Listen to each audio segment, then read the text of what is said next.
Bismillahirrahmanirrahim. Assalamualaikum warahmatullahi wabarakatuh. Selamat datang di channel Pajak Gasan Banua. Banua siapa? Banua kita. Kita siapa? Kita Indonesia. Dan untuk video yang sebelumnya, admin bahas terkait tentang pembenahan administrasi NPWP untuk instansi bendahara pemerintah ataupun bendahara baik pusat, daerah, ataupun desa. Dan untuk video kali ini akan membahas lebih dalam lagi terkait video yang sebelumnya tentang penegasan pengguna anggaran dana BOS, baik BOS daerah ataupun BOS dari pusat. Untuk menonton videonya, bagi kawan pajak yang belum subscribe channel Pajak Gasan Banua, silahkan klik tombol subscribe-nya dulu dan jangan lupa nyalain lonceng notifikasinya biar tidak ketinggalan video-video terbaru di channel Pajak Gasan Banua. Tanpa berlama-lama lagi, yuk kita ke videonya.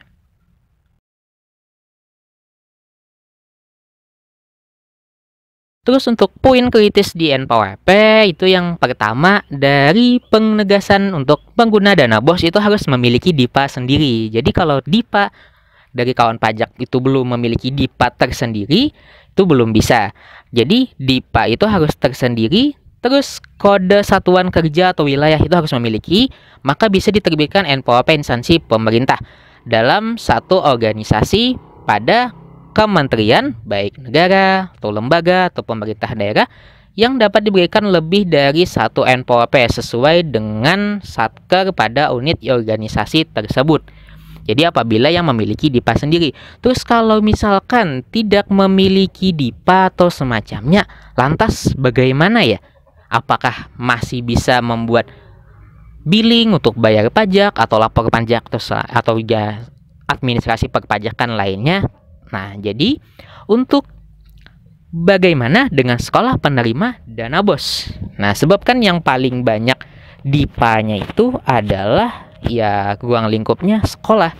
Sebab dari satkernya instansi pemerintah, misalkan dari pusat itu ada Kemenak dan dinas, dan di bawah-bawahnya itu kan banyak sekali sekolah-sekolah yang dinaungi atau dibawahi oleh instansi tersebut. Nah, lantas bagaimana dengan sekolah penerima dana BOS? Ya, jadi yang pertama, admin akan bahas dulu tentang Undang-Undang KUP pasal 1 angka 2, 3, dan 8. Nah, bagi wajib pajak orang pribadi atau badan yang meliputi membayar pajak, memotong pajak, dan pemungutan pajak yang mempunyai hak dan kewajiban perpajakan sesuai dengan ketentuan undang-undang atau perpajakannya, maka kemudian di PP 12 2019 tentang pengelolaan keuangan daerah. Nah, jadi di sini dana transfer khusus, dana yang dialokasikan dalam APBN kepada daerah dengan tujuan untuk mendanai kegiatan khusus baik fisik atau non fisik yang merupakan urusan daerah.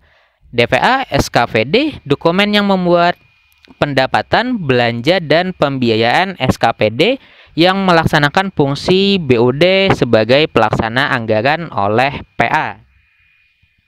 Terus di PMK 9 tahun 2020 tentang pengelolaan DAK non-fisik. Jadi bagi dana BOS, dana yang digunakan terutama untuk mendanai belanja non-personalia bagi satuan pendidikan dasar dan menengah sebagai pelaksana program wajib belajar dan dapat dimungkinkan untuk mendanai beberapa kegiatan lain sesuai dengan ketentuan yang berlaku. Itu terkait dengan aturan yang sekolah penerima dana BOS. Nah, terus sekolah negeri itu satker atau tidak? Nah, itu mungkin akan ada jadi pertanyaan bagi beberapa kawan pajak. Sekolah negeri itu satker atau tidak? Kan kalau swasta udah kita bahas atau admin bahas di awal, itu kalau misalkan nanti dibikinkan walaupun dulunya bendahara ya statusnya, namun untuk swasta itu langsung jadi badan di status sistem perpajakan. Nah, terus untuk sekolah negeri, nah jadi yang pertama itu alurnya dari kepala daerah, itu adalah pemegang kekuasaan pengelola QDA. Nah, terus QDA keuangan daerah. Nah, terus di bawahnya lagi ada sekretarisnya. Nah, itu sebagai koordinator pengelolaan keuangan daerah. Nah, di situ ada 2 tahap lagi atau 2 cabangnya lagi. Yang pertama di bagian kiri, pengguna anggaran. Itu adalah kepala SKPD. Nah, jadi dari kepala SKPD itu akan ditunjuk ya bendaharanya, baik yang dari bendahara kuasa, bendahara dan kuasa, PPTK, PPK, OPD, dan di bawahnya adalah OPTD, sekolah atau puskesmas. Sebab kalau untuk ruang lingkupnya pendidikan, dari Kemenak ataupun dinas itu akan membawahi ya sekolah. Namun kalau untuk yang kesehatan, maka otomatis yang di bawahnya itu adalah puskesmas. Apalagi puskesmas itu kan di setiap kecamatan itu pasti ada. Nah, terus untuk yang di bawah lagi, untuk sekretarisnya, koordinator pengelolaan keuangan daerah, itu membawahi lagi yang PPKD selaku BOD, kepala SKPD, dan di bawahnya lagi ada kuasa BOD. Untuk penyaluran dana, nah ini ada PMK nomor 9 tahun 2020 tentang penyaluran dak non-fisik dilakukan dengan cara pemindah bukuan dari LKUN ke LKUD kecuali penyaluran dana BOS. Penyaluran dana BOS dilaksanakan dari LKUN ke rekening sekolah. Jadi langsung ya, sekolah menyampaikan laporan realisasi penggunaan dana BOS kepada Kemendikbud. Jadi setelah dapat bantuan yang langsung selain DAK ya, kalau DAK kan nanti ada masuk ke dari pusat ke daerah dulu. Namun untuk dana BOS itu langsung masuk ke rekening sekolah dari pusat dan sekolah menyampaikan laporan realisasinya untuk penggunaan dana itu ke Kemendikbud. Terus untuk pengelolaan dana tuh ada diaturan di Permendagri nomor 24 tahun 2020. Bendahara pengeluaran SKPD memiliki tugas dan wewenang. Nah, wewenangnya itu adalah meneliti dan merekap laporan penerimaan dan belanjanya dana BOS. Terus ada nanti pertanggungjawaban dana BOS, kemudian melakukan rekonsiliasi data, menyampaikan laporan pertanggungjawabannya secara administratif kepada PA dan laporan pertanggungjawaban secara fungsional kepada BOD secara periodik. Kepala Satdikmen Negeri dan Satdiksus Negeri melaporkan penerimaan dana BOS yang diterima kepada PPKD selaku BOD provinsi. Nah, terus untuk sekolah swasta itu ada di nomor aturan di SE 02/PJ/2006. Untuk bendaharawan dan pengelolaan dana BOS pada sekolah bukan negeri atau pesantren salafiyah adalah tidak termasuk bendaharawan pemerintah sehingga tidak termasuk sebagai pihak yang ditunjuk sebagai pemungut PPN ataupun PPh pasal 22. Jadi tetap untuk aturannya untuk sekolah swasta tetap tidak wajib memungut pajak pembelian baik PPh 22 maupun PPN. Sebelum admin tarik kesimpulan dari seluruh alur yang telah admin terangkan atau sedikit referensi kepada kawan pajak, di sini ada penegasan terlebih dahulu. Untuk sekolah penerima dana BOS itu terdiri dari 2, yaitu sekolah negeri dan sekolah swasta. Dan dana BOS merupakan bagian dari dana transfer khusus sehingga merupakan pendapatan daerah yang tercatat dalam anggaran pendapatan dan belanja daerah APBD meskipun penyalurannya langsung dari rekening kas umum negara LKUN ke rekening sekolah. Jadi dana BOS itu walaupun langsung dari pusat, namun kalau misalkan tadi tetap terhitung sebagai pendapatan daerah atau dana APBD. Dan dana BOS yang disalurkan ke sekolah swasta merupakan belanja hibah dalam APBD. Jadi itu dananya merupakan dana hibah. Makanya sekolah swasta sebagaimana dimaksud pada huruf A bukan merupakan instansi pemerintah di dalam PMK strip 231 dan dalam menjalankan pemenuhan hak dan kewajiban sebagai pengguna NPWP baik orang pribadi ataupun badan yang menaungi sekolah swasta tersebut. Terus, laporan realisasi pengguna dana BOS yang disampaikan sekolah ke Kemendikbud bukan merupakan laporan keuangan berdasarkan SAP. Sehingga sekolah negeri merupakan instansi pemerintah sebagai dimaksud PMK 231 dalam hal sekolah tersebut mendapatkan DPA dari BUD memiliki kode Satker, atau bukan instansi pemerintah namun bagian dari instansi pemerintah apabila tidak memiliki DIPA. Pemenuhan hak dan kewajiban pajak menggunakan NPWP SKPD yang membawahi. Terus Kepala SKPD selaku PA memiliki tugas mengawasi pelaksanaan anggaran dana BOS serta meningkatkan kapasitas pengelolaan dana BOS. Pembagian kewenangan pengelolaan pendidikan. Nah, yang itu ada 2. Jadi yang pertama itu Dinas Pendidikan. Untuk Dinas Pendidikan ada Kepala Dinas Pendidikan Provinsi. Itu di bawahnya lagi ada Sekretaris dan Bendahara, kemudian membawahi lagi bidang A, bidang Dikmen, bidang B, dan itu membawahi SLTA, itu untuk dinas provinsi. Kemudian apabila dinas kabupaten atau kota itu akan membawahi langsung ke paling bawah aja SLTP dan SD.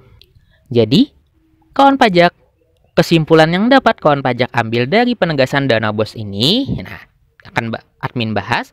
Yang pertama, untuk sekolah atau yang dinaungi oleh dinas. Nah, kan tadi ada 2, baik itu dinas provinsi ataupun dinas kabupaten atau kota. Untuk yang dinaungi oleh dinas provinsi maupun dinas kabupaten atau kota yang tidak memiliki DIPA tersendiri, itu untuk pembayaran pajak dan pelaporan perpajakannya akan menggunakan NPWP dari dinas yang menaungi atau membawahinya. Misalkan dari sekolah SMA, SMK, itu nanti akan menggunakan NPWP instansi dinas provinsi. Dan untuk SMP, SD, itu akan menggunakan NPWP dari dinas pendidikan di kabupaten atau kota. Dan untuk yang dinaungi oleh Kemenak itu adalah dari SD, MTS sampai MA, maka itu menggunakan NPWP dari Kemenak setempat. Dan untuk Puskesmas itu sama, maka menggunakan NPWP Dinas Kesehatan. Jadi itu untuk saat ini yang dilakukan oleh pihak perpajakan terkait dengan administrasi NPWP terbarunya, khususnya yang tidak memiliki DIPA tersendiri. Dan untuk beberapa poin yang bisa dijadikan pedoman, sekolah negeri untuk saat ini berdasarkan regulasi dan fakta yang ada bukan merupakan SKPD atau Satker, masih merupakan OVTD, bahwa dalam pelaksanaan anggaran dan bendahara penerimaan, baik bendahara pengeluaran dan bendahara BOD dan lain-lain, namun pertanggungjawaban anggaran nanti dilakukan melalui pengguna anggaran atau PA, yakni Kepala SKPD dan yang membawahi sekolah tersebut sebagai OPTD. Dan untuk sekolah negeri tidak diberikan NPWP tersendiri karena bukan Satker. Terus untuk NPWP bendahara sekolah negeri seharusnya itu sudah dihapus karena bukan Satker. Untuk sekolah swasta selama NPWP-nya masuk plak swasta, berdasarkan data yang diterima dari Kemendikbud, dipastikan tidak ikut dihapus, namun nanti akan beralih dari NPWP yang sekolahnya swasta dulu ke NPWP badan untuk KLU atau klarifikasi lapangan kerja.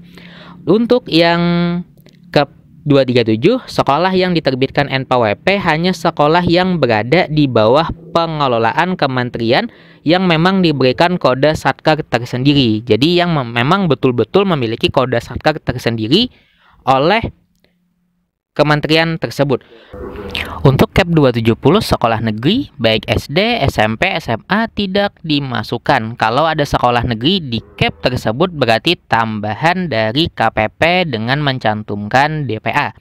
Untuk sekolah negeri yang memiliki DIPA dan DPA tersendiri, maka memiliki NPWP IP yang dapat digunakan untuk menjalankan hak dan kewajiban perpajakan.